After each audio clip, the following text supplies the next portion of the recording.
नमस्कार, आप देख रहे हैं बातें खेती की और मैं हूं याशु गांधी। जैसा कि आप जानते हैं, हमारे इस कार्यक्रम में हम लेते हैं कोई भी एक फसल और करते हैं उसके बारे में विस्तार से चर्चा। तो आज का हमारा विषय है मटर और स्टूडियो में हमारे साथ विशेषज्ञ मौजूद हैं डॉक्टर अवधेश शुक्ला जी। डॉक्टर साहब, आपका बहुत बहुत स्वागत है। आपके लिए भी मैं धन्यवाद देता हूँ। डॉक्टर साहब, मटर की अगर हम बात करें तो कई बार ऐसा होता है कि किसी भी कारणवश अगर हम मटर की थोड़ा सा लेट उसको बोते हैं, थोड़ी देर हो जाती है, पिछैती की खेती अगर उसको कहा जाए, तो ऐसे में क्या कुछ फायदे और नुकसान होते हैं, इसके बारे में मैं आपसे विस्तार से पूछूंगी। लेकिन अगर सबसे पहले हम बात की जाए, जो हम सब्जी में मटर के दाने इस्तेमाल करते हैं और खेती के लिए जो हमें दाने चाहिए होते हैं, उन दोनों में क्या कुछ विभिन्नताएं होती हैं? देखिए, सबसे बड़ी तो बीज की मात्रा पर जो है भिन्नता आ जाती है। सब्जी के लिए जब हम बीज की मात्रा की बात करते हैं तो कुछ बौनी फसलें हैं जिनके लिए 150 से 160 किलो प्रति हेक्टेयर बीज हम डालते हैं, जिससे हम मटर की फली तोड़ते हैं। लेकिन वो दूसरी जो दाना पकाने के लिए जो हम लेते हैं, तब हम 125 किलो की जो है जातियां हैं, उसमें 125 किलो प्रति हेक्टेयर का ही बीज इस्तेमाल करते हैं।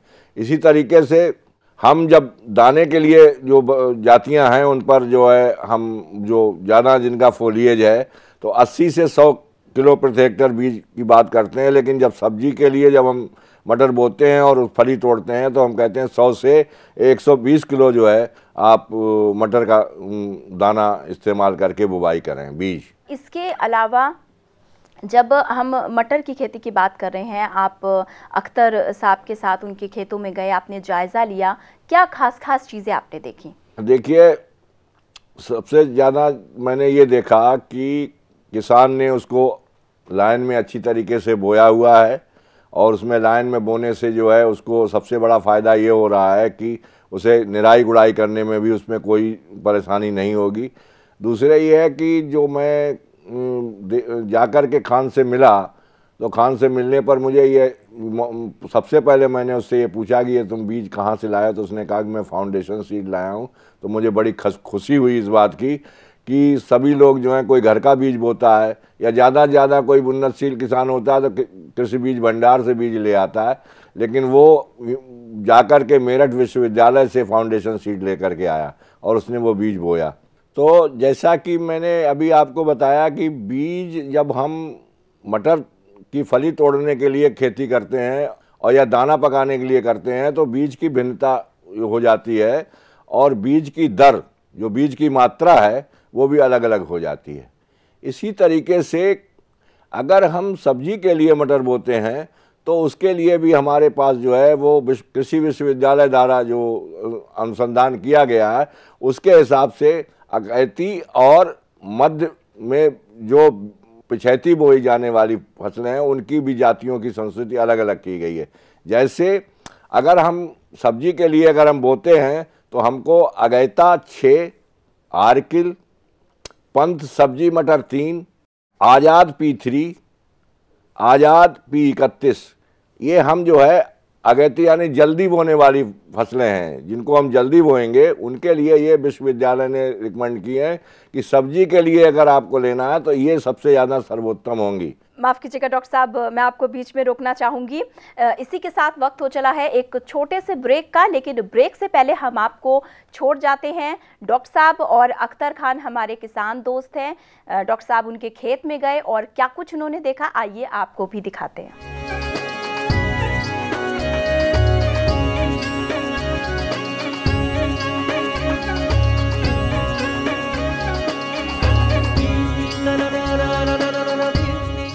मटर के खेत में मैं आया हूँ तो सबसे पहले तो मुझे आने के पर ये बात जानने की उत्सुकता हो रही है कि आपने इतना इसको लेट क्यों लगाया? नहीं, एक तो डॉक्टर साहब कारण लेट का ये था कि ये पैडी फील्ड था तो पैडी देर से हार्वेस्ट हुई, एक कारण तो ये था। दूसरा ये है कि गर्मी बहुत थी, थोड़ा सा मन में ये था कि लेट ही लगाएं। टेम्परेचर ज़्यादा होने के कारण। अच्छा, तो लेट का ही था। लेट ये इस वजह से आपने जो है इसको लेट लगाया है। अच्छा, तो आपने जब ये खेत तैयार किया, पैडी का खेत था, तो क्या उसके बाद पैडी हार्वेस्टिंग के बाद इसमें पहले सिंचाई करके तब खेत की तैयारी की थी, या पहले से ही कितना मॉइस्चर था इसमें? नहीं, पहले एक बार इसको ऐसे ही जोत दिया सूखे में, इसके बाद इसकी सिंचाई करके पलेवा किया? पलेवा करके जी, तब इसकी जो है बिजाई की। जी। जुताई करने के बाद फिर पलेवा किया या पहले ही पलेवा कर दिया? नहीं, जुताई करने के बाद पलेवा किया। अच्छा, हैरों से जब जुताई कर दी आपने, उसके बाद पलेवा कर दिया, जी। और जब ओट आ गई तब फिर आपने कल्टीवेटर से इसको खेत को जोत के 2 बार और पाटा लगा के मशीन से बिजाई कर। अच्छा जी। तो जिस समय आपने ये मटर की बुवाई की, तो आपने क्या इसमें कोई खाद का प्रयोग किया था? जी हाँ, मैंने NPK लगाया। नहीं, ये तो फर्टिलाइजर है, उर्वरक है। हाँ, कोई गोबर या कंपोस्ट? नहीं, गोबर कंपोस्ट। चूँकि डॉक्टर साहब उस समय फिर समय नहीं था हमारे पास में, ये भी एक प्रॉब्लम है।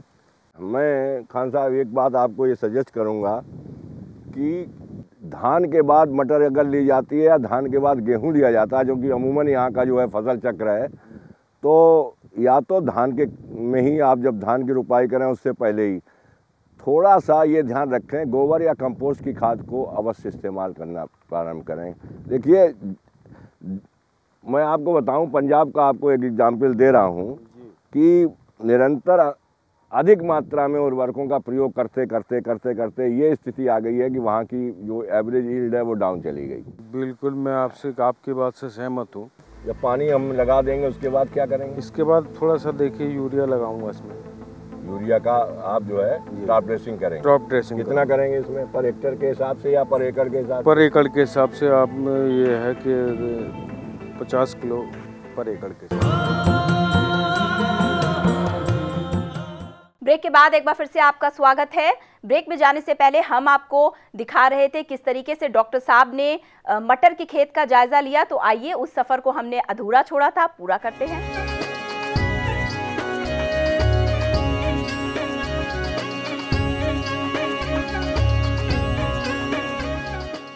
कि आप ये बीज कहाँ से लाए? बीज सर मैंने ये अपने ये जिला उद्यान वो हॉर्टिकल्चर अधिकारी, हॉर्टिकल्चर ऑफिसर, यस, उनके यहाँ से लिया। ये वैरायटी है AP1। अच्छा, यानी आज़ाद P1। आज़ाद P1 है। यस।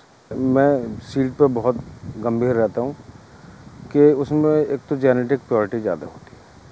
अब आप सर्टिफाइड में इतनी वो जेनेटिक प्योरिटी नहीं होती। भौतिक शुद्धता जिसे हम कहते हैं उसमें ज़्यादा। फर्स्ट जो है ब्रीडर, और ब्रीडर के बाद जब फाउंडेशन पे आता है तो उसमें भी शुद्धता कुछ कम हो जाती है। यस, और जब सर्टिफाइड में जाता है किसान के यहाँ तो उसमें फिर जो है थोड़ी इम्प्योरिटीज तो स्वाभाविक है, बढ़ जाती है। खेत में जो है इसकी नमी को देखने से ये महसूस हो रहा है, देखिए कि अब इसमें जो है पानी की ज़रूरत है। ये पौधा जो है, ये देखिए इसमें अर्ली स्टेज पे ही पाउडरी मिल्ड्यू का प्रकोप होना शुरू हो गया। तो ऐसी दशा में जो है इसमें आप जो है बरसात का इंतज़ार मत कीजिए। जैसा कि बरसात के इंतज़ार में अगर आप रहेंगे तो इसमें जो है ये रोग जो है और अधिक बढ़ेगा। तो यद्यपि जो है इस समय अगर इसमें नमी होती तो पानी लगाने की आवश्यकता नहीं थी, क्योंकि मटर में जो है जितना ही फोलिएज बढ़ता है उतनी फिर जो है फली कम हो जाती है। और देखिए, फ्यूचर के लिए इस बीमारी के लिए हम आपको एक सजेस्ट करेंगे कि जब आप बोएं तो इसका भूमि उपचार जरूर कर लें। इस बीमारी के लिए जो है आप ट्राइकोडर्मा ये देखिए जो है ये गलन वाली बीमारी है। ये बीमारी जो है वो 3 प्रकार से होती है जी। देखिए मेरे पास 3 पौधे हैं जी, और तीनों अलग अलग उसके जो हैं आपके मैं बता दूं आपको। देखिए ये पौधा जो है इसमें आप देख रहे हैं कि ये तना जो है गल रहा है जी। ये तना गलन की बीमारी है, और ये तना जो है जब धीरे धीरे ये जो गलना शुरू हो जाता है तो जैसे ही जितना भाग इसका जो है ऊपर आएगा, प्रकाश में आएगा, वो एकदम पीला पड़ना शुरू हो जाएगा। और इसमें जो है भोजन बनाने की क्रिया जो है वो धीरे धीरे नष्ट होने शुरू हो जाएगी और ये पौधा सूख जाएगा। तो ये तना गलन की बीमारी जो है ये बड़ी खतरनाक बीमारी है। और इसी तरीके से आप ये देख रहे हैं कि ये दूसरी जो पौधा है इसमें आप देख रहे हैं कि ये जो है इसमें आप देखिए ये जड़ जो है ये गलना शुरू कर दी है। जी ये जड़, जी जी जी, ये स्पष्ट नजर आ रही है, स्पष्ट नजर आ रही कि जड़ गल रही है। तो जैसे ही ये अंकुरित होता है तो अंकुरित होने पर जो है ये इसमें जो है वो बीमारी का प्रकोप जो उसके एम्ब्रियो में भ्रूण में जो उसके बीज जनित रोग जीवाणु होते हैं वो आक्रमण कर देते हैं। तो जैसे ही उसमें अंकुरण शुरू हुआ और जैसे ही जड़ें निकलना शुरू होती हैं वैसे ही जड़ों को गलाना शुरू कर देता है। तो इसके लिए मैं आपको एक चीज़ बताऊं कि 5 किलोग्राम जो है ट्राइकोडर्मा पाउडर आप जो है इसको ले लें और 2.5 जो है किलोग्राम वर्मी कंपोस्ट जी इसको मिलाएं और थोड़ा सा गोबर या कंपोस्ट की जो है अच्छी सड़ी हुई खाद में मिला करके और बीज बोने से पहले ही जो है भूमि में उसमें इस्तेमाल कर दें। ये तो मेरा कहना बार बार ये है कि सिंचाई ही करना इसमें बहुत ज़रूरी है। अब जो आपने जब इसे बोया था तो आपने इसमें जो है नाइट्रोजन, फास्फेट और पोटास इसका इस्तेमाल किया होगा। जस हाँ, तो क्या कितना किया है? नाइट्रोजन चूंकि एनपीके में स्वामी पोटास। अच्छा ठीक है, नाइट्रोजन फास्फेट यानी एनपीके मिक्सचर आपने इसमें मिक्सचर डाला है। ठीक है जी। तो उससे हमें तीनों ये जो है नाइट्रोजन, फास्फेट और पोटास मिक्सचर में तीनों आपको मिल गए जी। तो ये कितना आपने इसको इस्तेमाल किया एनपीके को? इसको जो है मैंने जो है ये जो बेसल इसको दिया है, इसमें ये आप मान के चलिए करीब 70 से 75 किलो पर एकड़ के हिसाब से दिया है एनपीके। अच्छा, अब उसके बाद आप क्या करेंगे? अब जब पानी हम लगा देंगे उसके बाद क्या करेंगे? इसके बाद थोड़ा सा देखिए यूरिया लगाऊंगा इसमें। यूरिया का आप जो है टॉप ड्रेसिंग करेंगे? टॉप ड्रेसिंग कितना करेंगे इसमें? पर हेक्टेयर के हिसाब से या पर एकड़ के हिसाब से? पर एकड़ के हिसाब से आप ये है कि 50 किलो पर एकड़ के हिसाब। 50 किलो पर एकड़। हाँ, वैसे शुद्ध नाइट्रोजन तो हमें 23 किलो ही मिलेगी। जी जी जी, लेकिन 50 किलो के हिसाब से 40% चूँकि उसमें यूरिया में होती है तो सीधा जो है अगर हम ये कहते हैं कि हमको 20 किलो नाइट्रोजन देनी है तो 2.2 से अगर हम उसको मल्टीप्लाई कर दें तो सीधा गणित का हिसाब है, उसमें सीधा हमारा यूरिया में कन्वर्ट हो जाता है। जी बिल्कुल, ये फार्मूला है जी। मिट्टी आपकी बलुअर दोमट है ये जी। तो बलुअर दोमट मिट्टी में आप जो है ये बताइए पहले टॉप ड्रेसिंग करेंगे या पहले पानी दे करके फिर टॉप ड्रेसिंग करेंगे? मेरा अनुभव तो ये है कि पानी देने के बाद में जैसे ही पैर सारने लगेगा हाँ, तब उसकी टॉप ड्रेसिंग की जाए। करेक्ट। लेकिन जी, और क्या है कि अगर हम पहले करते हैं तो पानी के साथ में जो नाइट्रोजन है वो लीच कर जाती है। बिल्कुल, आपने जो है ये बिल्कुल साइंटिफिक बात को आपने जो मेरे मन की बात कह दी आपने कि अगर मटियार या दोमट मिट्टी होती है तो उसमें हम पहले भी टॉप ड्रेसिंग कर सकते हैं, लेकिन बलुअर दोमट या दोमट मिट्टी में यदि हम जो है पहले ही टॉप ड्रेसिंग कर देंगे तो ये चूँकि वाटर सॉल्युबल होता है और बहुत जल्दी प्लांट को अवेलेबल होना शुरू हो जाता है। तो ऐसी दशा में ये जो है पानी के साथ लीच होकर के इतने नीचे चला जाएगा कि पौधे को फिर ये मिल नहीं पाएगा। हाँ, तो ये उससे ये काफ़ी नुकसान हो जाता है, चली जाती है। हाँ, तो इसलिए जो है सिंचाई करने के बाद जब खेत में पैर रखने के बाद मिट्टी पैर में ना चिपक रही हो तो उस समय फिर उसके बाद टॉप ड्रेसिंग कर देने से हमारी यूरिया जो है वो अब देखिए भयंकर रूप से जो है इस पर जो है पाउडरी मिल्ड्यू का अटैक होना शुरू हो गया है अब इस स्टेज में। तो अगर अब आगे इसका जो है अगर हम इसका उपचार नहीं करेंगे पाउडरी मिल्ड्यू का तो इसमें जो है बहुत तेज़ी से, क्योंकि ये इसमें एक पाउडर सफ़ेद पाउडर आना देखिए शुरू हो गया है। ये सफ़ेद पाउडर आना शुरू हो गया और ये सफ़ेद पाउडर धीरे धीरे जो है हवा में उड़ करके जब दूसरे उस पर जाएगा तो ये जो है बीमारी फिर और उसमें बढ़ेगी। हालांकि इसका डॉक्टर साहब देखिए दाना भी जो है अभी सुरक्षित है, मतलब वो तो चूँकि इसमें कोई गलन रोग नहीं हुआ, कुछ नहीं हुआ, तो ये तो दाना धीरे धीरे अपने आप समाप्त होता है। और गलन रोग वाले में आपने देखा कि दाना भी खत्म हो गया, उसकी जड़ भी सड़ गई, तना रोग में तना भी सड़ गया। तो इसके लिए पाउडरी मिल्ड्यू के लिए आप ऐसा करिएगा जो पानी लगाने के बाद आप जो है जिस समय आप यूरिया का इस पर टॉप ड्रेसिंग करें तो उसमें जो है आप घुलनशील गंधक, अच्छा घुलनशील गंधक जो है वो आप जो है 3 किलोग्राम उसमें ले लें। 3 kilogram per hectare. 3 kilogram per hectare ले लें।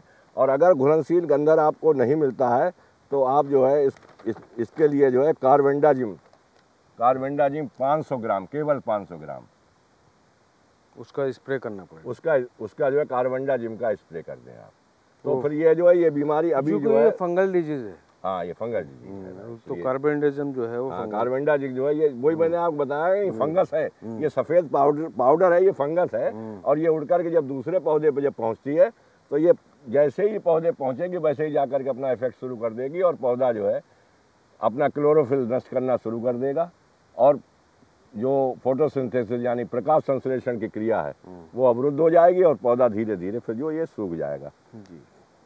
फिलहाल अभी आपके खेत में और कोई बीमारी नहीं है, लेकिन आगे चल करके जब फ्लावरिंग स्टेज पर अगर आप आए तो उस समय आपको सचेत रहना पड़ेगा अल्टरनेरिया और बिल्ड से।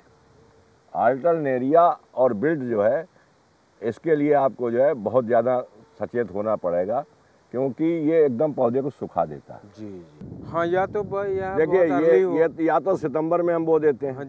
तो सितंबर में बोने पर तो हमको रिस्क रहता है, पाउडरी मिल्ड्यू बहुत ज़्यादा लगती है सितंबर में बोने पर। और अगर हमने सितंबर में नहीं बोया है और अगर जैसे आपने अभी लेट बोया है तो लेट वाले में चूँकि मोस्टली आपकी जो है मटर लोगों की, किसानों की ख़त्म हो जाती है। तो ख़त्म हो जाती है तो उसके बाद जो है फिर जो अब मटर आती है तो मार्केट में फिर भाव जो है ऊंचा पहुंच जाता है, तो आपको इसकी जो है पैदावार अच्छी मिल जाएगी आपको। और इसमें जो है दो चीज़ों का आप बहुत ध्यान रखिएगा कि रोग के बारे में तो जो मैंने बातचीत की है वो तो ठीक ही है, लेकिन एक तो तने की मक्खी, यही मक्खी जो अपनी है इस तरीके की ये वो मक्खी होती है और वो मक्खी अंडा देती है तो उसमें से सूड़ी निकलती है और सूड़ी निकलती है तो तने के कोमल भाग में ये जो है पहुंचेगी और उसके बाद तने के भीतर घुस जाएगी और तने के भीतर घुसने के बाद वो जो है उसको भीतर से काट देगी और पौधा सूख जाएगा। इसी तरीके से जब मटर की फली आना शुरू होगी तो फली छेदक जो गिडार है वो भी जो है वो बहुत नुकसानदायक है, फली में घुस जाता है और उसके बाद वो पूरा दाना खा लेता है। तो इसके लिए जो है भी आपको उपचार करना बहुत ज़रूरी है। यदि खरपतवार खेत में उगे हुए हैं और उनका निवारण नहीं किया जाता है तो पौधे को पूर्ण खुराक नहीं मिल पाएगी। पौधे को पूर्ण खुराक नहीं मिलेगी तो ऐसी दशा में पौधे की जो है उपज में भी उसका विपरीत प्रभाव पड़ेगा। ब्रेक के बाद एक बार फिर से आपका स्वागत है। डॉक्टर साहब, ब्रेक में जाने से पहले हमने दिखाया अपने दर्शकों को कि किस तरीके से आपने मटर के खेत का जायज़ा लिया, उस खेत का जहां पे थोड़ी सी देर से इसकी बुआई की गई थी। इसके अलावा फ़ायदे और नुकसान की इसकी बात करें उससे पहले हम मैं जानना चाहूँगी कि खरपतवार एक ऐसा मसला, एक ऐसा बिंदु होता है जो किसी भी खेती में अछूता नहीं छोड़ा जा सकता। देखिए, खरपतवार का मतलब ये है कि जो भी फसल हम ले रहे हैं और उसके लिए हम आवश्यकता अनुसार जो पोषक तत्व दे रहे हैं तो स्वाभाविक है कि एक तरीके से यदि खरपतवार खेत में उगे हुए हैं और उनका निवारण नहीं किया जाता है तो पौधे को पूर्ण खुराक नहीं मिल पाएगी। पौधे को पूर्ण खुराक नहीं मिलेगी तो ऐसी दशा में पौधे की जो है उपज में भी उसका विपरीत प्रभाव पड़ेगा। तो इसलिए खरपतवारों का निवारण करना परम आवश्यक है। ये तो बात हो गई खरपतवार की। अब अगर थोड़ा लेट बुआई हुई है, थोड़ी देर से हमने मटर की खेती करने की सोची या किसी कारणवश की, तो उसमें फ़ायदे और नुकसान क्या क्या होते हैं? देखिए, फ़ायदे की तो बात यह है कि देर से मटर बोने के बाद होता क्या है कि तब तक मटर की जो समय से बोई गई फसल है वो समाप्त हो जाती है। तो स्वाभाविक है कि जो बाज़ार में कहते हैं डिमांड एंड सप्लाई, मांग और पूर्ति, ये अर्थशास्त्र का एक बहुत बड़ा नियम है कि जब पूर्ति अधिक होती है, मांग अधिक होती है, तो इनका दोनों का आपस में विरोधाभास पैदा होता है। तो उस समय जब देर से हम बोएंगे तो हमारे पास उस समय मार्केट में, बाज़ार में जो है वो मटर बहुत कम होगी, तो बाज़ार का भाव बढ़ जाएगा और किसान को जो है उसका मटर का भाव अधिक मिलेगा। लेकिन वैज्ञानिक दृष्टिकोण से क्योंकि मटर के लिए 10 डिग्री सेंटीग्रेड से 18 डिग्री सेंटीग्रेड का जो समय मौसम होता है वो बहुत अनुकूल होता है। तो ऐसी दशा में जब फलियां निकलने का समय होगा उस समय हमारा टेम्परेचर जो है तापक्रम गिरा हुआ होगा। दूसरे उसी पीरियड में जाकर के बरसात और बदली भी होती है। तो ऐसी दशा में अगर बरसात या बदली हो जाती है तो उसमें झुलसा और उकटा रोग के लगने का भी भय अधिक रहता है, तो उससे क्षति भी हो जाती है। डॉक्टर साहब, इसी के साथ एक और प्रश्न बड़ा वाजिब सा उठता है कि जब हम उसको तोड़ते हैं उसकी फली को तो भी कुछ समयावधि होती है या कुछ खास बातों का ध्यान रखना चाहिए? देखिए, फूल आने के 3 सप्ताह के बाद जो है फलियां लगना प्रारंभ हो जाती हैं, और ये जो है ये फसल में जो फली लगती है उस पर कई कारक प्रभावित होते हैं। जैसे एक तो फसल की देखभाल, दूसरा किस मिट्टी में वो है, जैसे दोमट मिट्टी या मटियार मिट्टी में है तो उसमें जो है फूल देर में आएगा, बलुअर में जल्दी आ जाएगा, और 7 से 10 दिन के अंतराल पर जो है जब फली आ जाती है तो हम फिर उसमें जो है उसकी तुड़ाई शुरू करते हैं, और 2 या 3 जो हमको अच्छी तुड़ाई हमको मटर से प्राप्त हो जाती है। इसी के साथ डॉक्टर साहब आपका बहुत बहुत धन्यवाद। आपने बहुत महत्वपूर्ण जानकारी दी हमारे उन किसान दोस्तों के लिए जो अगर किसी कारणवश मटर की बुआई करने में थोड़ा सा लेट हो जाता है, देर हो जाती है। तो आपका बहुत बहुत शुक्रिया। आपके लिए भी बहुत बहुत धन्यवाद जो आपने मुझे स्टूडियो में आमंत्रित किया। इसी के साथ अगर आप भी कोई सुझाव देना चाहते हैं या हमसे संपर्क करना चाहते हैं तो स्क्रीन में जो पता फ्लैश हो रहा है आप उसके द्वारा हमसे संपर्क कर सकते हैं। हमारा पता है 302A पोसाइडन टावर ऑफ यारी रोड, वर्सोवा, अंधेरी वेस्ट, मुंबई 400061। हमारा ईमेल आईडी है bkk@greentvindia.com। आप हमें कॉल भी कर सकते हैं। हमारे फोन नंबर हैं 012049800000 और 4980011। अपने टीवी पर ग्रीन टीवी देखने के लिए अपने केबल ऑपरेटर या DTH ऑपरेटर को तुरंत कॉल करें और हमें लिंक भेजें info@greentvindia.com पर। SMS या व्हाट्सएप करें 9760577049 पर। हमारे आज के इस अंक में इतना ही। मुझे दीजिए इजाजत। नमस्ते।